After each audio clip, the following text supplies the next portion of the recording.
Bu, namanya Bu. Didampingi kuasa hukum, Ida Fitri, pemilik akun yang dituduh menghina Presiden Jokowi, tiba di Mapolres Blitar Kota untuk menjalani pemeriksaan. Ida menjalani pemeriksaan yang pertama setelah ditetapkan sebagai tersangka. Melalui kuasa hukumnya, Ida Fitri akan menerima semua keputusan yang diberikan polisi. Namun pihaknya akan mengajukan penangguhan penahanan di 20 hari ke depan. Apakah ada pengajuan penangguhan? Ya nanti kita pelajari itu.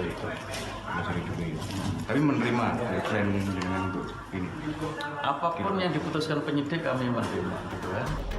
Dalam pemeriksaan kali ini, Polres Blitar Kota resmi melakukan penahanan terhadap Ida Fitri. Hal itu dilakukan polisi setelah melakukan beberapa proses pemeriksaan. Hari ini yang bersangkutan kami lakukan pemeriksaan sebagai tersangka. Yang bersangkutan hadir didampingi oleh penasihat hukumnya, dan untuk tindak lanjutnya yang bersangkutan kami lakukan penahanan untuk 20 hari ke depan. Ida Fitri menjalani masa penahanan di Polsek Sukorejo sebagai tahanan titipan. Pemilik akun penghina Presiden Jokowi tersebut akan dijerat Undang-Undang Informasi dan Transaksi Elektronik dengan ancaman hukuman 6 tahun penjara. Yosebio Novianto, Blitar.